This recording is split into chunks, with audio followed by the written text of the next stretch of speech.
Cinematography. Present వస్తున్న సినిమాలకి one of the main pillar. కొన్ని సినిమాలు స్క్రీన్ పైన చూడడానికి నెక్స్ట్ లెవెల్‌లో ఉండి సినిమాటోగ్రఫీ తోకుంది అంటే ఆ సినిమా రిజల్ట్స్‌నే ఎఫెక్ట్ చేస్తుంది. కానీ ఈ వీడియో సినిమాటోగ్రఫీ గురించి కాదు. ఆ క్రాఫ్ట్ ఎన్హాన్స్ చేసి మనకి థియేటర్‌లో నెక్స్ట్ లెవెల్ ఫీల్ ఇచ్చే బెస్ట్ షాట్స్ గురించి. ప్రతి హీరోల కెరీర్‌లో చాలా కైండ్స్ ఆఫ్ సినిమాలుంటాయి. కానీ కొన్ని సినిమాల్లోని హీరో షాట్స్ చూసినప్పుడు ఒక కైండ్ ఆఫ్ హై అండ్ ఏదో తెలియని సాటిస్ఫాక్షన్ వస్తుంది. ఎగ్జాంపుల్‌కి ఫస్ట్ టైమ్ 'ట్రిపుల్ ఆర్'లో కొన్ని షాట్స్ చూస్తున్నప్పుడైతే లిటరల్లీ ఇలా ఫీలయ్యా. అవి ఫ్రేమ్సే అయినా కానీ ఏదో తెలియని ఒక హైనిచ్చాయి. ఇవి చూసాక ఇంకా ఇలాంటి షాట్స్ మన హీరోస్ కెరీర్‌లో ఏ సినిమాల్లో ఉన్నాయి అని రిసర్చ్ చేయడం స్టార్ట్ చేస్తే కొన్ని ఆణిముత్యాలు బయటపడ్డాయి. ఈ వీడియోలో ఏం చేద్దాం అంటే మన హీరోస్ కెరీర్‌లోని కొన్ని బెస్ట్ షాట్స్‌ని డిస్కస్ చేద్దాం. ఈ లిస్ట్‌లో కొన్ని మూవీస్ మీకు తెలిసినవైతే ఇంకొన్ని అసలు ఎక్స్‌పెక్ట్ చేయని ఉండొచ్చు. ఇది పార్ట్ 1 ఈ వీడియోకి పార్ట్ 2 కూడా ఉంది. సో, ఈ వీడియోలో ఏ హీరోనైనా మిస్ చేసి ఉంటే మీరేం టెన్షన్ పడొద్దు. నెక్స్ట్ వీడియోలో ఖచ్చితంగా కవర్ చేస్తాం. విత్ దట్ సెడ్ ఇంక లేట్ వద్దు. వీడియోని స్టార్ట్ చేద్దాం. నంబర్ 1 రజనీకాంత్, 'తలపతి'.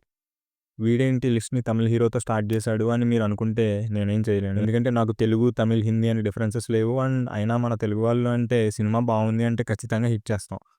సో, అందుకే ఈ లిస్ట్‌ని రజనీకాంత్ గారితో స్టార్ట్ చేశా. రజనీకాంత్ అండ్ మణిరత్నం గారి కాంబోలో 'తలపతి' సినిమా వచ్చి నియర్లీ 36 ఇయర్స్ అవుతుంది. కానీ ఇప్పటికి కూడా ఈ సినిమా గురించి మాట్లాడుతున్నాం అంటే ఈ సినిమా రేంజ్ ఏంటి అని మనకు అర్థమవుతుంది. పిల్లతనంలో తెలియలేదు గానీ 'తలపతి' సినిమాలో సూర్య అండ్ సుబ్బలక్ష్మి క్యారెక్టర్ విడిపోయే టైంలో పీక్ మణి సార్‌ని, పీక్ ఇళయరాజా సార్‌ని అండ్ పీక్ రజనీ సార్‌ని చూస్తాం. అసలు శోభన గారిని వెళ్ళిపోమన్నాక రజనీకాంత్ గారు అలా ముందుకు చూసి, మళ్ళీ ఒకసారి వెళ్తున్న శోభన గారిని చూసి, మళ్ళీ ముందుకు చూసి కొంచెం తలని పైకెత్తి అలా ఉండిపోతారు. అసలు ఈ సీన్‌ని అండ్ మెయిన్‌లీ ఈ షాట్‌ని చూస్తుంటే ఏదో ఒక హై. అసలు రజనీకాంత్ గారి కెరీర్‌లోనే one of the best and iconic shot ఇది. ఏదో పెట్టాలని కాకుండా స్టోరీని ఎన్హాన్స్ చేసే టైప్‌లో ఈ షాట్‌ని పెట్టారు మణి సార్. రజనీకాంత్ గారి క్యారెక్టర్ పేరు సూర్య. అండ్ సినిమాలో కూడా రజనీకాంత్ క్యారెక్టర్‌ని కర్ణుడి క్యారెక్టర్‌కి రిఫరెన్స్‌లా చూపిస్తారు. కర్ణుడు సన్ ఆఫ్ సన్. సో, ఇలా స్టోరీని కూడా చెప్తూ ఆ షాట్‌ని కంపోజ్ చేశారు Mani sir. And cinematographer Santosh Sivan గారు కూడా ఒక కల్ట్ షాట్‌ని ఇచ్చారు మనకి. ఈవెన్ రీసెంట్‌గా రిలీజ్ అయిన 'కూలీ పవర్ హౌస్' ప్రోమోలో కూడా ఈ షాట్‌కి సిమిలర్‌గా ఉండే ఒక షాట్‌ని చూడొచ్చు మనం. ఈ రేంజ్ కల్ట్ ఫ్యాన్ బేస్ ఉంది ఈ సింగిల్ సీన్‌కి అండ్ షాట్‌కి. నంబర్ 2 కమల్ హాసన్, 'విక్రమ్'. అసలు ఒక్కసారిగా కమల్ హాసన్ అంటే ఎవరు అని ఈ జనరేషన్‌కి మళ్ళీ గుర్తు చేసింది 'విక్రమ్' సినిమా. అసలు ఒక ఫ్యాన్ బాయ్ తన హీరోకి ఎలాంటి సినిమా ఇవ్వాలి అన్నదానికి 'విక్రమ్' సినిమా ఒక టెక్స్ట్ బుక్ లాంటిది. ఈ సినిమాకి డైరెక్టర్ అయిన లోకేష్ కనగరాజ్ అటు కమల్ సార్‌లోని యాక్టర్‌ని అండ్ ఇటు మాస్ సైడ్‌ని కూడా బాగా క్యాప్చర్ చేశాడు 'విక్రమ్‌తో'. అసలు ఇంటర్వెల్ సీన్ అయితే one of the greatest interval block ever. And అందులోనూ కమల్ హాసన్ గారు అన్మాస్క్ అయ్యే షాట్స్ అయితే ప్యూర్ మ్యాడ్ స్టఫ్. మనందరికీ తెలుసు మాస్క్‌లో ఉంది కమల్ సారే అని. కానీ అయినా కూడా థియేటర్‌లో ఆ షాట్ పడినప్పుడు నోట మాట లేదు. లిటరల్లీ లోకి డైరెక్షన్‌కి సలాం కొట్టాం. 4 ఇయర్స్ బ్రేక్ తీసుకొని ఎటువంటి సినిమాతో రావాలో అలాంటి సినిమాతో వచ్చారు కమల్ సార్. నెక్స్ట్ డే మొత్తం అందరిని తినేస్తా అని చెప్తారు హ్యాండ్ గెస్చర్స్‌తో. ఇదొక్కటే కాదు 'విక్రమ్' సినిమాలో కమల్ హాసన్ గారు ఇంకో షాట్ చూసి రాజమౌళి గారు కూడా ఇలా అన్నారు. Then starts chewing the gum. This has to be mine. This has to be mine.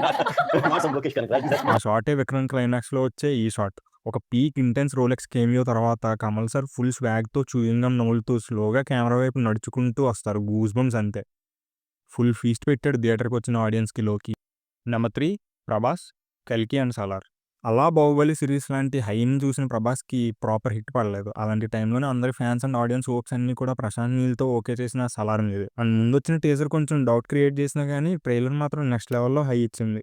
అలా ట్రైలర్ చూసి థియేటర్‌కి వెళ్ళిన ఆడియన్స్‌కి మ్యాడ్ మ్యాడ్ మ్యాడ్ హై ఇచ్చే సీక్వెన్స్ అంటే అది కాటేరమ్మ ఫైట్ సీక్వెన్సే.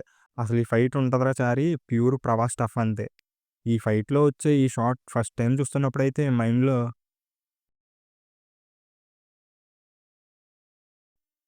ప్రభాస్‌ని ఏ రేంజ్ మాస్‌లో చూడాలి అనుకున్నామో ఆ రేంజ్ మాస్‌లో ఉంటుంది ఈ షాట్. ఫేస్ అండ్ బాడీ మీద బ్లడ్‌తో ఓర మాస్ వైలెన్స్ తర్వాత ప్రభాస్ ఇలా ఖాళీ పోజ్ పెట్టడం అంటే దాన్ని మాటల్లో ఎక్స్‌ప్లెయిన్ చేయలేం. ఏం కొట్టి రాసావన్న డైలాగ్‌కి ఈ సీన్ అండ్ ఈ షాట్ పర్ఫెక్ట్ యాప్ట్ అసలు. ఇది proper mad mass stuff.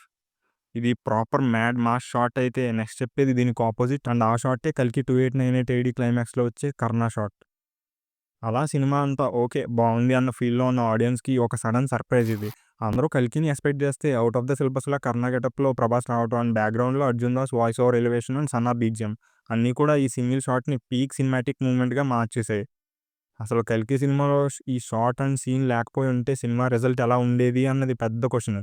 But ఈ షాట్‌లో ప్రభాస్ అలా విల్లుని ఎక్కుపెట్టడం ఈజ్ ఏ నాగేశ్వరన్ థింగ్. 'కల్కి 2లో ఇలాంటివి ఇంకెన్ని ప్లాన్ చేశాడో. నంబర్ 4 పవన్ కళ్యాణ్ 'పంజా'. 'పంజా' సినిమా చాలా ఎక్స్‌పెక్టేషన్స్‌తో రిలీజ్ అయిన ఈ సినిమా ఆడియన్స్ ఎక్స్‌పెక్టేషన్స్‌ని ప్రాపర్‌గా రీచ్ కాకపోయినా గానీ, పవన్ కళ్యాణ్ గారి కెరీర్‌లోనే one of the best looks ఉండే సినిమాగా మిగిలిపోయింది. ఈ సినిమాలో పవన్ కళ్యాణ్ గారి స్వాగ్‌ని అండ్ స్టైల్‌ని ప్రాపర్‌గా స్క్రీన్ మీద చూపించారు. సెకండ్ హాఫ్‌లో ఇష్యూస్ వల్ల సినిమా రిజల్ట్ కొంచెం తేడా కొట్టింది గానీ, సరే అది పక్కన పెడితే ఈ సినిమాలో 'పీకే' గారి ఇంట్రో సీన్‌లో వచ్చే ఈ షాట్స్ క్రేజీ ఉంటాయి. One of the best intros ever. బ్యాక్‌గ్రౌండ్‌లో ఒక కార్ బ్లాస్ట్ అవుతుంది. అండ్ చుట్టూ ఉన్న జనాలు కూడా చెల్లాచెదురైపోతారు. అండ్ అప్పుడే కట్ పవన్ కళ్యాణ్ గారు. వెనకాల బ్లాస్ట్ అయిన కార్ నుండి ఫైర్ వస్తుంటే స్లో మోషన్‌లో పవన్ కళ్యాణ్ గారి ఎంట్రీ. అండ్ పవన్ కళ్యాణ్ గారి లుక్ కూడా ఫుల్ బియర్డ్‌తో, సూట్‌లో అండ్ గాగుల్స్‌తో క్రేజీ ఉంటుంది. అండ్ ఇంకో side even subtle BGM and mainly PK గారి స్వాగ్ అండ్ ఇవన్నీ కలిసి ఈ షాట్‌ని అండ్ సీక్వెన్స్‌ని వన్ ఆఫ్ ద బెస్ట్ షాట్స్‌గా మార్చాయి పీకే గారి కెరీర్‌లో.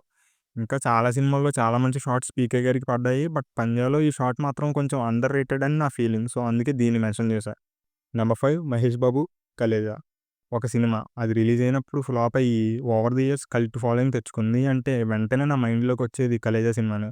అసలు 'గురూజీ' గారు అండ్ బాబు కలిసి ఒక పక్కా డీటెయిల్డ్ సినిమాని దింపారు. కానీ ఈ సినిమా ఫ్లాప్ అయింది.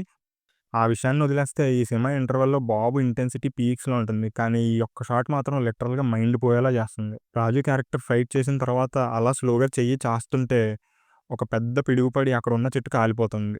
అండ్ ఒక్కసారి పంచభూతాలు ఒక్క షాట్‌లో హీరోకి ఎలివేషన్ ఇచ్చేలా ప్లాన్ చేశారు గురూజీ. అసలు ఒక్క షాట్‌లో ఇంత డీటెయిలింగ్ పెట్టొచ్చు అని గురూజీ గారు 10 ఇయర్స్ బ్యాకే ప్రూవ్ చేశారు. మెయిన్‌లీ లాంగ్ అండ్ వైడ్ షాట్‌లో ఈ షాట్‌ని కన్సీవ్ చేద్దామని తీసుకునే డెసిషన్ అయితే ద బెస్ట్ అసలు. ఏమనుకుని ఇలాంటి స్టోరీని రాసుకొని ఈ దేవుడు అనే కాన్సెప్ట్‌ని వెళ్లి బాబుకి చెప్పారో తెలీదు గానీ, త్రివిక్రమ్ గారికి హ్యాట్స్ ఆఫ్ అసలు.